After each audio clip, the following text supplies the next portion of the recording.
Não sei se foi ontem ou se foi anteontem.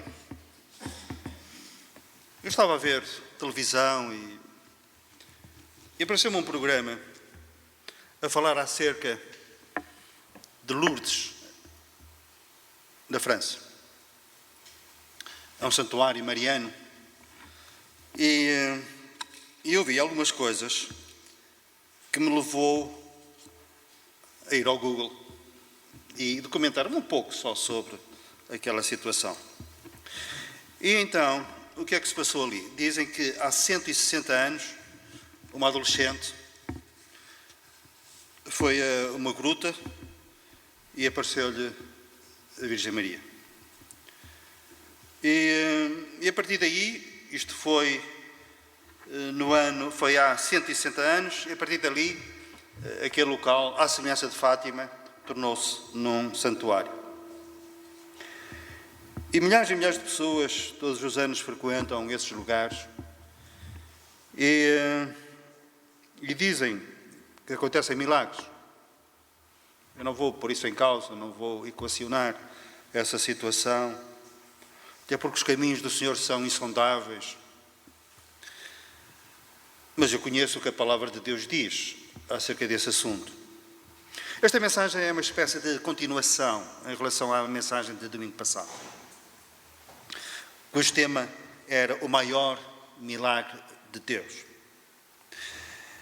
E ao longo dos anos surgem notícias de que alguém foi curado de uma enfermidade, disto e daquilo. E eu ouvi alguns sacerdotes católicos a pronunciarem sobre o último milagre que aconteceu em 2009. Uma freira que tinha uma grave invalidez física após uma peregrinação ao santuário. Passados uns dias ela disse que estava curada. E há muitos relatos médicos que confirmam o facto. Só que eu comecei a discordar, e discordo veementemente, foi da conclusão que o sacerdote, no fim daquele programa, tirou, dizendo: essa freira ficou curada por intercessão de Maria. Se ela ficou curada, eu não ponho isso em questão. Eu ponho em questão que tenha sido por intercessão de Maria. Não que nós tenhamos nada contra Maria. Eu costumo dizer sempre, se há lugares de proeminência no céu, Maria está nesses lugares. Como também grandes homens de Deus, como o apóstolo Paulo, o apóstolo Pedro e outros assim. Agora, uma coisa eu sei, é que aquilo que a Bíblia diz contradiz essa afirmação. E o que é que a Bíblia diz a esse respeito? Que há um único mediador, um único intercessor entre Deus e os homens, que é Jesus Cristo. Noutra parte, escrevendo aos Romanos, capítulo 8, o apóstolo Paulo diz que ele ressuscitou e assentou-se à mão direita de Deus, e é Ele quem intercede por nós. É Ele, o Senhor Jesus. Esta questão dos milagres tem espalhado muita confusão ao longo dos tempos.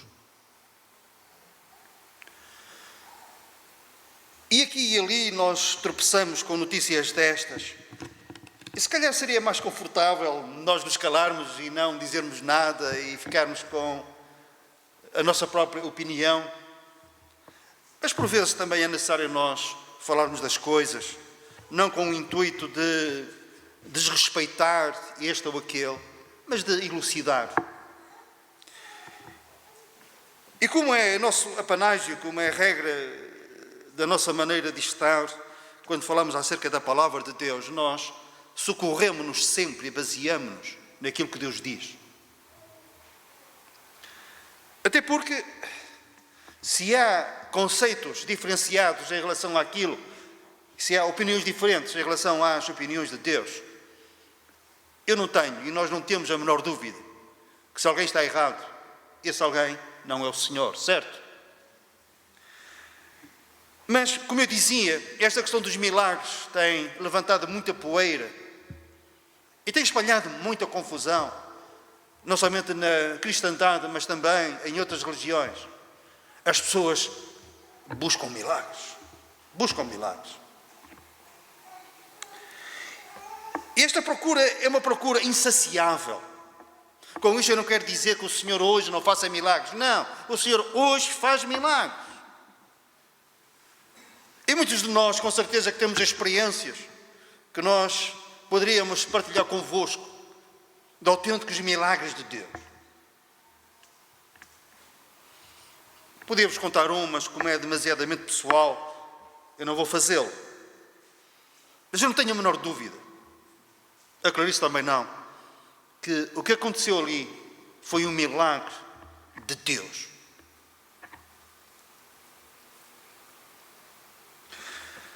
Agora, este terreno também é um terreno movediço, são areias movediças, terreno perigoso. Em que sentido? Porque o diabo aproveita-se disto para espalhar a confusão e semear a mentira e o engano. E vocês dizem, mas como é que chegou a essa conclusão? É simples, porque a Bíblia o diz. Repito, hoje há milagres que são de Deus, mas há milagres que não são de Deus. Nós no domingo passado nós falamos que vai haver um tempo que é caracterizado por milagres. Milagres que não vão deixar a menor dúvida a ninguém. Mas qual é a origem desses milagres? A Bíblia diz que virá o tempo em que se vai manifestar um homem chamado o Anticristo, que vai tentar imitar Cristo, nomeadamente nos milagres que Jesus fez. Ele vai fazer prodígios, mas a Bíblia acrescenta prodígios de mentira. Ele vai enganar as nações, os governantes do mundo. Inclusivamente ele vai mandar fazer uma estátua e vai fazer um milagre. Ele vai fazer com que a estátua fale. E não é truque. Às vezes há truques aí, uma estátua, uma lágrima de sangue, ela chorou, não sei o quê, depois vai saber, alguém estava por detrás com um tubo e já estava sangue. Mas não há nada disso. Vai ser mesmo a sério. Milagres que não vão deixar a menor dúvida. Prodígios de mentira. E a Bíblia diz que o espírito do Anticristo já está no mundo. E hoje há milagres de Deus, e há milagres que não são de Deus. É o espírito do Anticristo que opera esses milagres. Portanto, nós temos que ter cuidado em relação a este assunto. É uma advertência, é um aviso.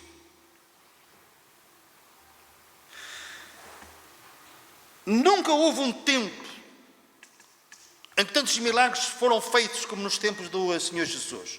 E repito, o Anticristo, durante esse período da grande tribulação, vai tentar fazer tantos milagres como ele, impactantes como aqueles que Jesus fez. O evangelista João diz uma coisa, que é, ele apenas fala acerca de 7 milagres que Jesus fez, 7. E diz, eu poderia contar-vos muito mais, porque se fôssemos escrever todos os milagres que Jesus fez, o mundo não tinha espaço onde coubessem tantos livros. Claro, isto é uma hipérbole, só para dar a ideia dos muitos milagres que Jesus fez. Ele diz, mas eu vou-vos contar apenas 7, para que creiais que Jesus é o Filho de Deus e para que, crendo nele, tenhais vida eterna. Os milagres devem de ter um propósito. É para que creiamos que Jesus é o Filho de Deus e, ao crermos nele, tenhamos vida eterna. Não é com outra finalidade. É para experimentarmos o poder de Deus na nossa vida também. É experimentarmos o livramento de Deus. Milagres que advêm do facto de nós clamarmos ao nosso Deus, ao nosso Pai que está nos céus, ao Criador dos céus e da terra, ao Pai de nosso Senhor Jesus Cristo. E o Senhor responde com os seus milagres. Mas reparem nesta avidez por milagres que as pessoas tinham. Jesus fez milagres assim. E em Mateus, em 2 sítios, nós lemos assim. E os fariseus e os escribas foram ter com Jesus e disseram: faz algum sinal, faz algum milagre para que creiamos em ti. Então, mas os pães não tinham sido multiplicados, os cegos não tinham sido curados, Jesus não tinha caminhado sobre as águas, os mudos falavam, os mortos ressuscitavam e eles ainda queriam mais. As pessoas são insaciáveis em relação aos milagres. Um pouco mais à frente, isso foi no capítulo 12. Capítulo 16. Os fariseus agora com os saduceus. Senhor, se tu fizeres algum milagre, nós queremos que tu fizesses aqui um milagre. Quero para nós queremos em ti. Acham que Jesus fez? Jesus não está ali para satisfazer a curiosidade deles e para eles marcarem a sua agenda. Não, não fez. Herodes. Jesus está preso. A noite que antecedeu a sua crucificação, Herodes começou a caminhar à volta dele.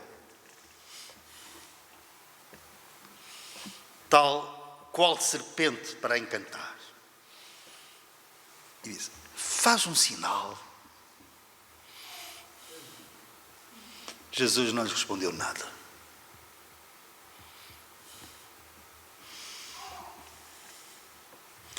No domingo passado nós falámos acerca do maior milagre que nós devemos de experimentar. E lemos Efésios capítulo 1, versículo 13. Está a falar acerca do Senhor Jesus Cristo, em quem também vós, depois que ouvistes a palavra da verdade, o evangelho da vossa salvação, tendo nele também crido, fostes selados com o Santo Espírito da promessa, fostes selados com o Espírito Santo. Depois de quê? De ouvires a palavra da verdade, o evangelho da vossa salvação. Vocês ouviram, creram nele e foste selados com o Espírito Santo. E este é o maior milagre de todos. E não há a mesma procura, não há a mesma avidez por este milagre. E o evangelho é anunciado. E aos que creem e aos que rejeitam.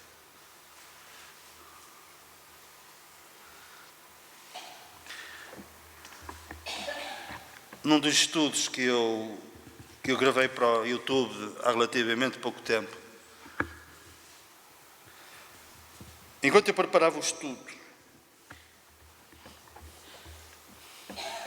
eu comecei a pensar, e lá no meu primeiro andar da casa, eu não consegui aguentar. E na presença de Deus eu chorei, a sério. Porque eu lembrei-me das centenas ao longo dos anos de pessoas, algumas mais próximas de mim, outras mais distantes, amigos, desconhecidos, e eu comecei a pensar, e a certa altura eu perdi-lhe a conta, eram tantos aqueles que ouviram a palavra de Deus, o Evangelho, e voltaram para trás.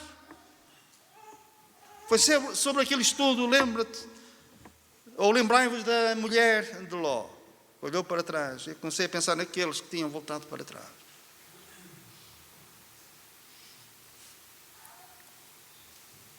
Porquê? Porque corres atrás de milagres, como nós atrás mencionamos. E o maior milagre de todos, que é nós passarmos da morte para a vida, do império das trevas para a luz do Filho do amor de Deus, de pecadores perdidos para pecadores salvos, de alguém que está a caminho de uma condenação eterna e passa a estar a caminho de uma salvação eterna. E mais, e torna-se morada de Deus, o Espírito Santo passa a habitar na pessoa. E isto excede todas as expectativas. Não há nenhuma religião que anuncie uma mensagem assim. Nós tornamos-nos templo de Deus, morada de Deus, o Espírito Santo. Este é o maior milagre de todos. E vamos agora dar continuidade ao nosso tema acerca de sermos morada de Deus, o Espírito Santo habitar em nós. E o que é que o Espírito Santo faz em nós? Primeira coisa, são várias coisas, e nós vamos até onde o Senhor permitir que a gente vá, e a vossa paciência. Mas eu prometo não me demorar demasiadamente. Uma das coisas que o Espírito Santo faz, em Romanos capítulo 8, versículo 16, nós vamos ler, que diz assim: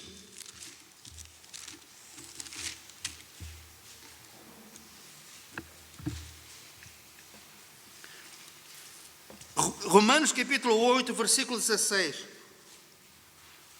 Este é um versículo, se calhar não muito conhecido, mas de uma importância enorme. E vamos já ver porquê. Então diz assim a palavra de Deus: o próprio Espírito, refere-se ao Espírito Santo, que habita naquele que recebeu Jesus como seu Salvador. O próprio Espírito testifica com o nosso Espírito que somos filhos de Deus. Parem um pouco aqui. Por que é que eu digo que sou filho de Deus? Eu digo que sou filho de Deus porque a Bíblia diz que todos aqueles que recebem Jesus, Deus dá-lhes o direito de serem chamados seus filhos. Eu sou filho de Deus porque a Bíblia diz que eu, ao crer em Cristo, nasço de novo e torno-me membro da família de Deus. E vocês dizem, mas é só isso? E chegaria, mas o Senhor repisa, o Senhor acrescenta e diz: tornas-te morada do Espírito Santo, e o Espírito Santo fala com o teu Espírito que tu és filho de Deus. Eu pergunto, o Espírito Santo testifica com o teu Espírito que tu és filho de Deus ou não?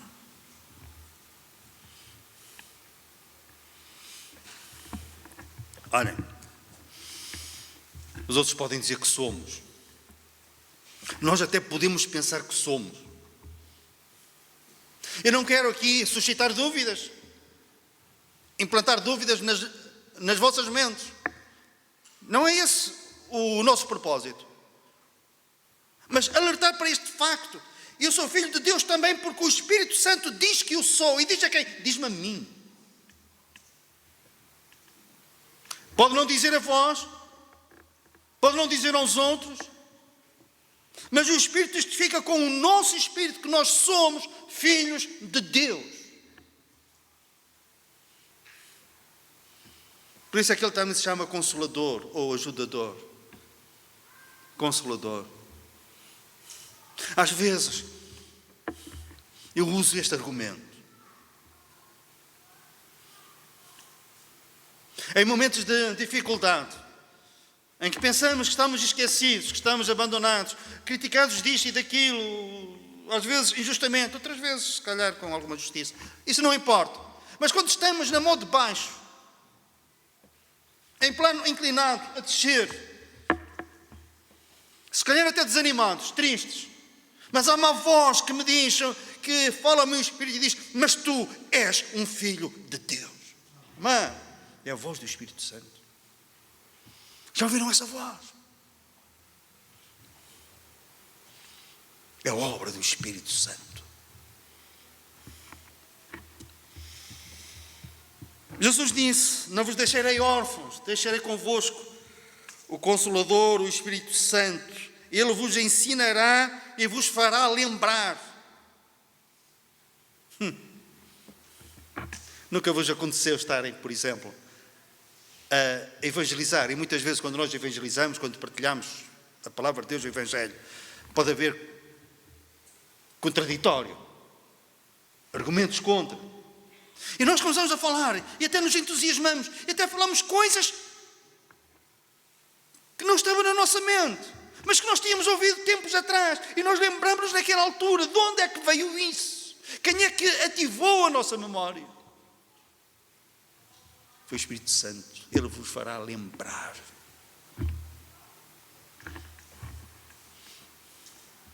Eu já saí de situações difíceis. Às vezes a gente não sabe quem é que encontra pela frente. Desculpem o termo. Ossos,ões de roer. Mas pela graça de Deus eu tenho saído sempre bem. Porquê? Porque em tantas situações eu vi claramente que o Espírito Santo me fez lembrar coisas que estavam soterradas na minha memória anos atrás, dezenas de anos atrás, e veio ao de cima e pá! Foram usadas. Ele vos fará lembrar. O Espírito Santo, a obra do Espírito Santo. Jesus disse, outra obra do Espírito Santo: Ele testificará de mim, não falará de si mesmo. Vocês conhecem as pessoas que só falam delas próprias? Ai, se vocês lhes disserem que estão doentes. Ela vai ao processo clínico dela, ao historial, de há 50 anos atrás, e vai-vos falar nessas doenças todas. A Clarice aqui há 30 e muitos anos, ela foi operada à coluna. Vivíamos em Aroca.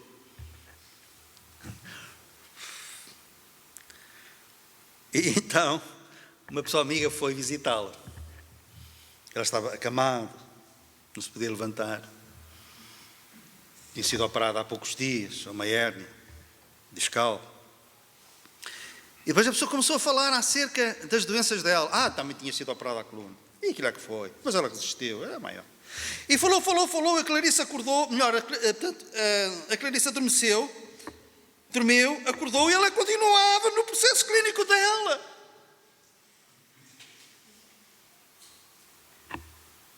Verdade.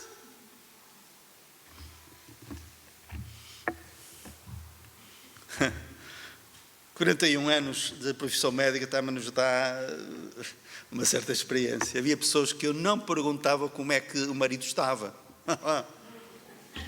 Ou os filhos, ou os netos. Poupava-me. O mínimo possível. Bastava só o processo dela, não era preciso o processo clínico do pai, do filho, do marido, da esposa. Era muito mau. Acreditem, era muito mau. A Bíblia diz que o Espírito Santo não fala acerca dele, fala acerca de Jesus. Ele não falará de si mesmo. Isso não quer dizer que nós não possamos falar acerca de nós. É isso. Mas não vamos exagerar. Ok? Não vamos exagerar. Mas Jesus disse, Ele, o Espírito Santo, vai testificar de mim. E quando nós estamos a ouvir acerca do Senhor Jesus, acerca da sua pessoa, acerca da sua obra, o Espírito Santo vai-nos segredando ao nosso espírito, dizendo, é verdade, é isso, e abre a nossa mente para nós compreendermos mais acerca do Senhor Jesus. Amém? Ele testificará de mim.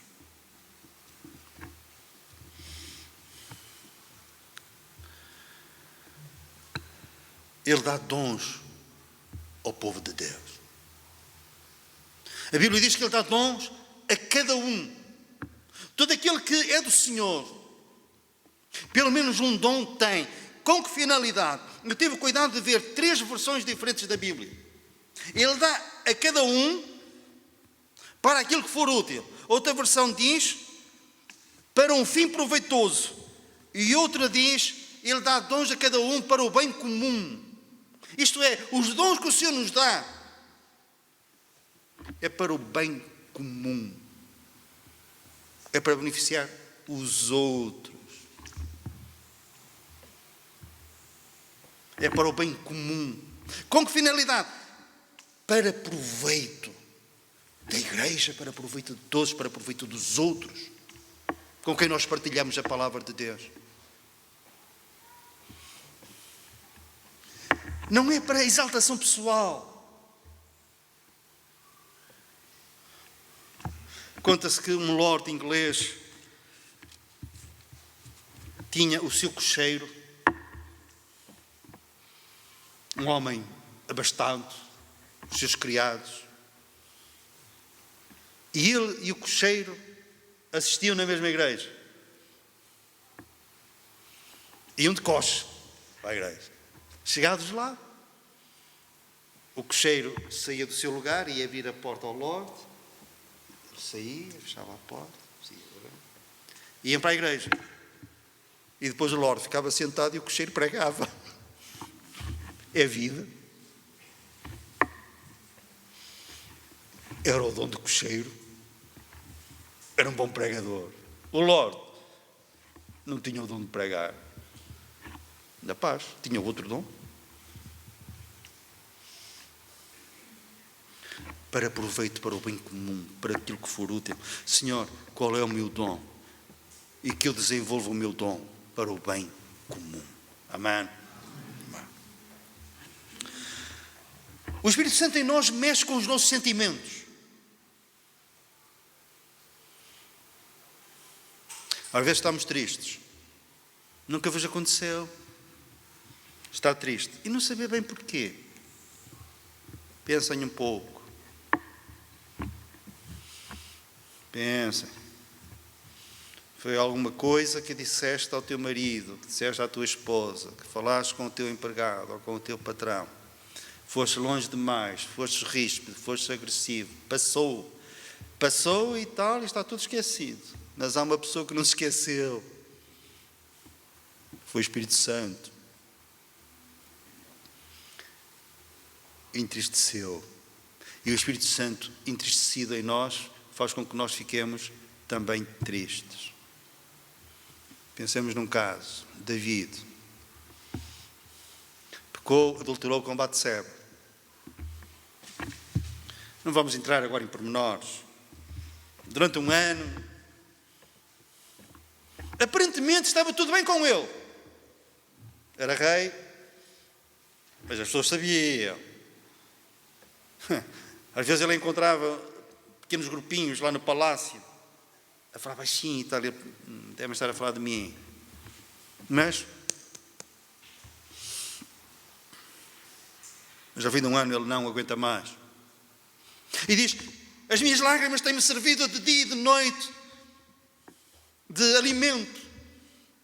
Senhor, volta a dar-me a alegria da tua salvação. Ele não tinha perdido a salvação, mas perdeu a alegria. E aquilo que ele apresentava dia a dia era um disfarce, era uma máscara, porque por dentro ele estava triste, porque o Espírito de Deus nele se entristeceu.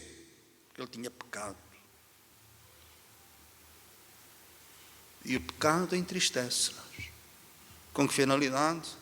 Para nos levar à confissão de pecado. E dizer: Senhor, eu pequei. E entristece muitas vezes até que nós falemos com a pessoa com quem pecamos. Dizer: eu pequei contra Deus e contra ti. E a alegria volta. Certo?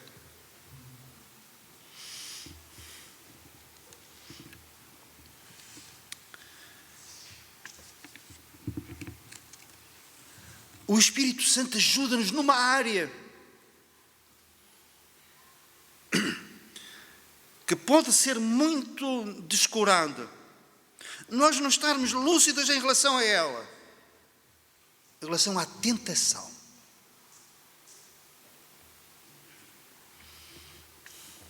Às vezes as pessoas dizem assim: o diabo tentou-me.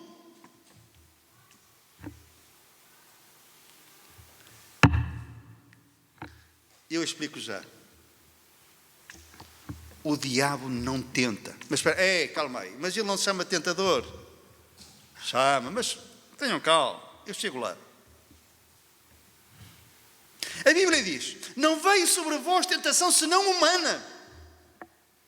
Mas fiel é Deus, que com a tentação manda também um escape para que vós a possais suportar. Certo? 1 Coríntios capítulo 10. Não veio sobre vós tentação senão humana. Se a tentação viesse de Satanás, era uma tentação sobrenatural. E a Bíblia diz que não é, que é humana. Então, mas o diabo que é o tentador?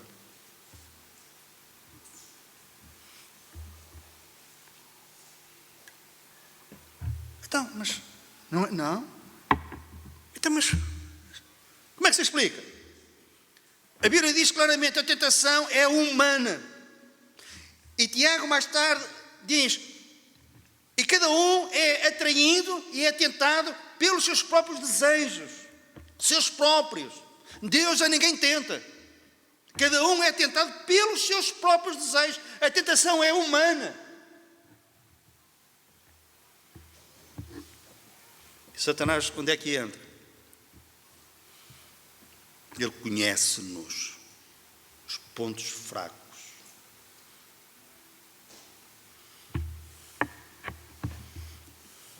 Gostas disto? Gostas daquilo? E ele põe a emenda à nossa frente para nós escolhermos. mas a decisão é nossa. Ele tenta-nos, sabe os nossos pontos fracos, naquilo que nós facilmente caímos, e Ele proporciona, por exemplo, uma pessoa ferve em pouca água. Sabem, aquelas pessoas que por uma coisa qualquer deitam tudo abaixo. Pois foi o diabo. Não foi nada o diabo. O diabo criou condições, mas ele poderia ter decidido não fazer aquilo.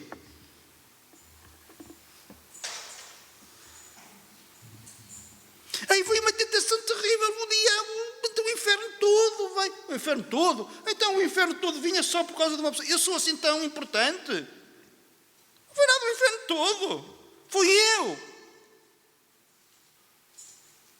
Nunca vos aconteceu estarem em vossa casa, ou irem no carro, ou no carro, marido e esposa e tal, não sei o quê. Vão conversar sobre a vida deles.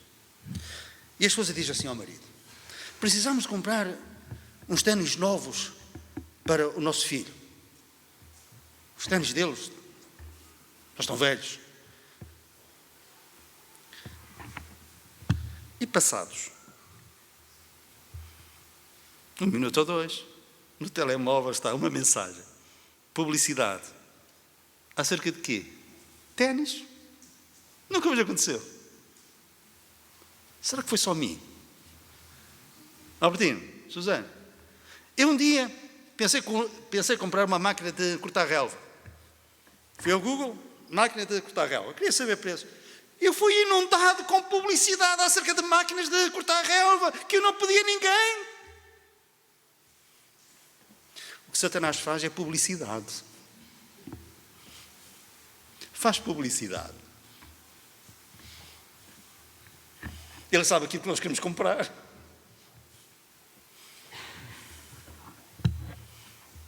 Conhece os defeitos do nosso temperamento. Nasci assim e de morrer assim. Está mal. Não há necessidade disso, porque você pode nos mudar. O Espírito Santo, lemos que nos vai transformando de glória em glória pelo seu Espírito. O Espírito muda as pessoas. Ai, tenho o meu coração perto da boca, eu tenho que dizer tudo aquilo que eu sinto. Mas nós não podemos dizer tudo aquilo que nós sentimos, tudo aquilo que nós pensamos.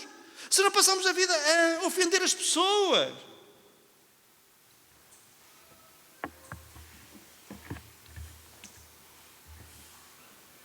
Não pode.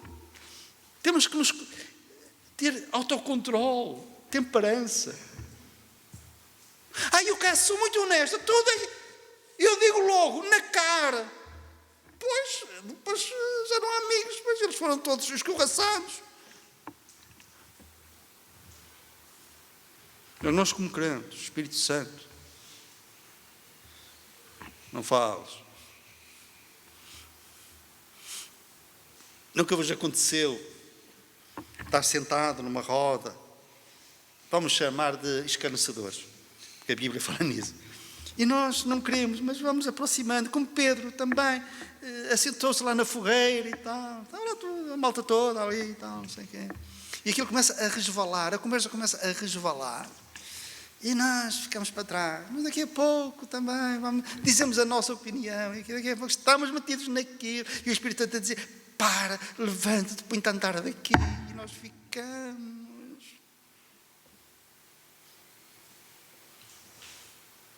Só falta ele dizer: cala-me essa boca, fecha, não digas nada.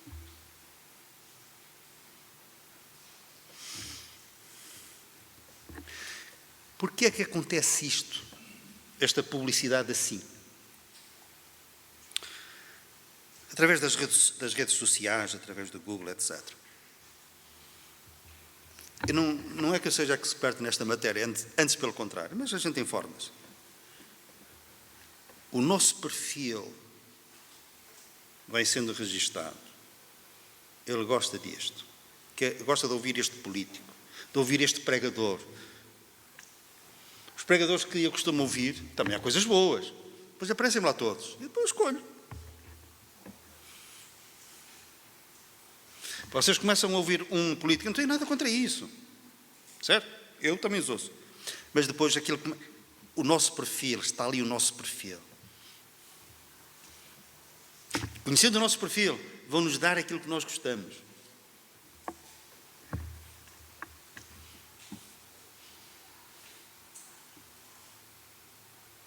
Satanás é assim. Ele é o tentador por essa razão. É por essa razão.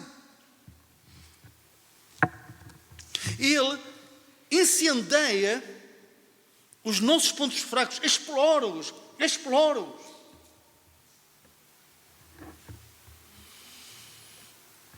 Há uma situação que está a tomar proporções, mas isto, olha, é em quase todos os domínios.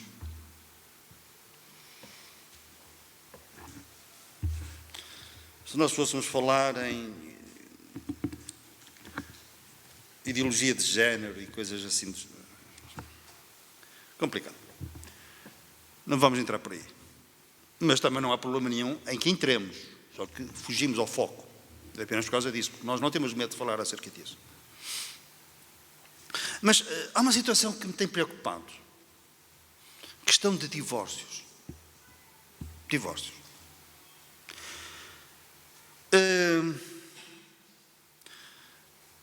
Há muitos anos atrás, divórcios no meio dos crentes.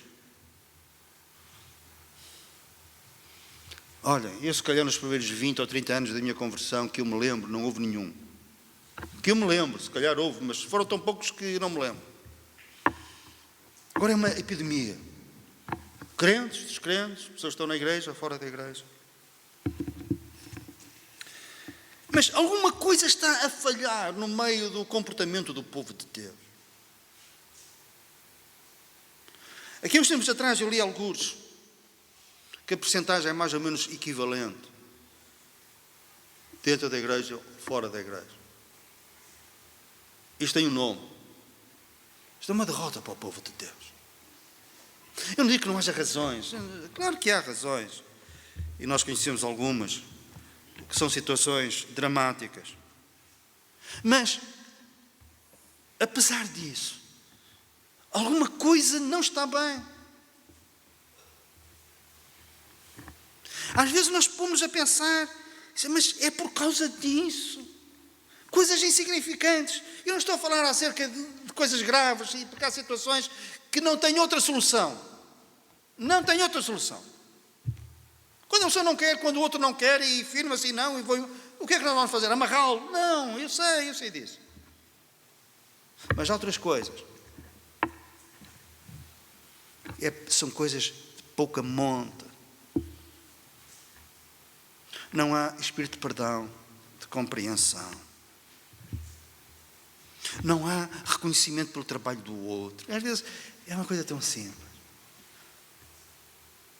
Às vezes é apenas isto, e não é pouco, e não é mentira. Meu amor, o almoço estava delicioso. Tu tiveste um trabalhão a fazer isto. Não me custou nada. Mas deve ter custado, porque esteve ali 1 hora ou mais.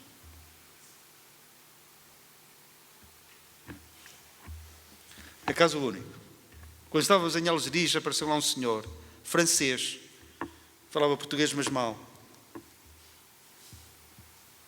Ele fazia uma coisa, frequentemente, que eu nunca fiz. Também podia ter aprendido com ele, mas não. Pronto, também eram os latinos e tal. A esposa cozinhava, ele gostava do almoço, gostava do jantar, e sabem o que é que ele fazia? Batia-lhe palmas. Maridos, quem dentre vós bateu palmas à sua esposa porque o almoço ou o jantar estava bom?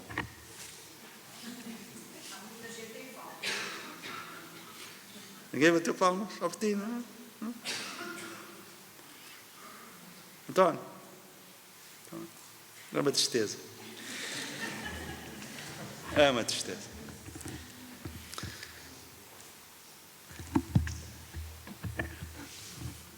Tudo o que tens, diz ele, foi eu que ganhei.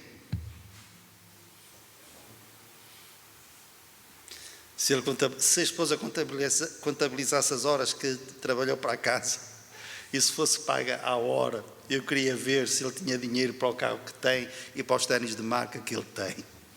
Eu queria ver. é reconhecimento, é dar valor ao outro.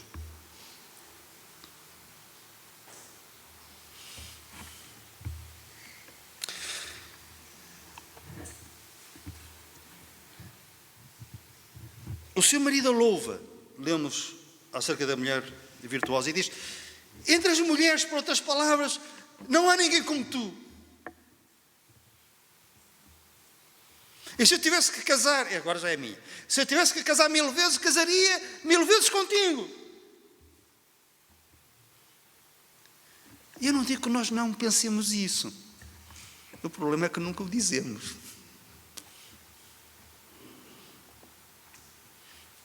António, se tivesse que casar 1000 vezes, casavas com a Ondina, mas algum dia disseste-lhe isso? Mas algum dia lhe disseste 1000 vezes?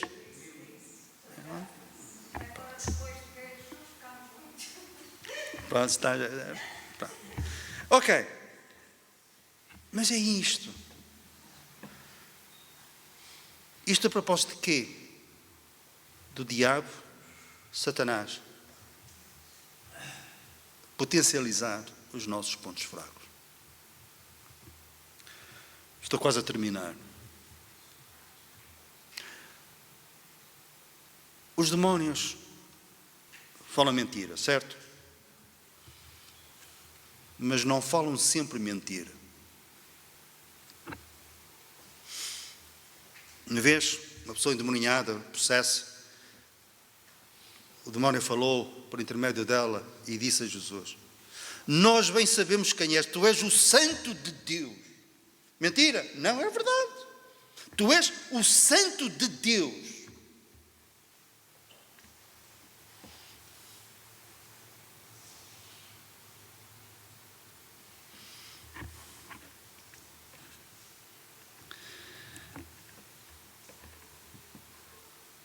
Quatro irmãos puseram-se a fazer aquilo que não deviam, a saber, expulsar demónios. Não tinham sido mandados pelo Senhor, não tinham esse dom. E os demónios, através da pessoa, o que é que fizeram? Espancaram-nos. Eles fugiram nus. E eles disseram àqueles 4 homens, eles falaram, Paulo, eles disseram: nós sabemos quem é Paulo, mas vós quem sois? Vós não tendes autoridade para fazer isto. Mas nós sabemos bem, nós conhecemos Paulo.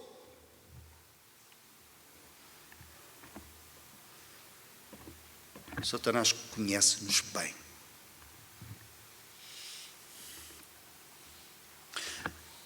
O último pensamento acerca da tentação é este. O Espírito diz-nos em Romanos que nos ajuda nas nossas fraquezas.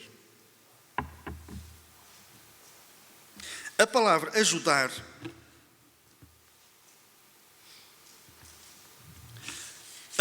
ajudar no grego significa isto: alguém que aguenta firme juntamente com outro. O Espírito Santo, em relação às nossas fraquezas, ele aguenta firme juntamente connosco. Não é ele que faz só, não, ele aguenta firme juntamente com outro.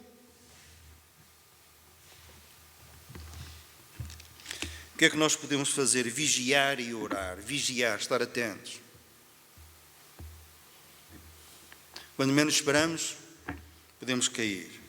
Vigiai e orai para que não entreis em tentação. Não nos deixes cair em tentação, mas livra-nos do maligno, do mal. Isto é uma oração.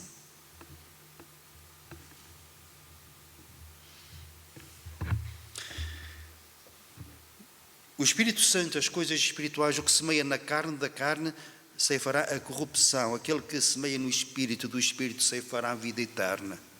Se eu alimentar o Espírito está forte e vou ter vitória.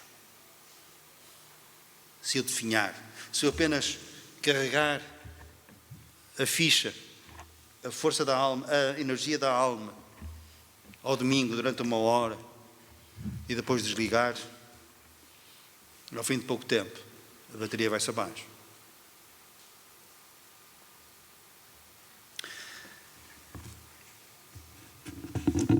Além do Espírito Santo que nos ajuda,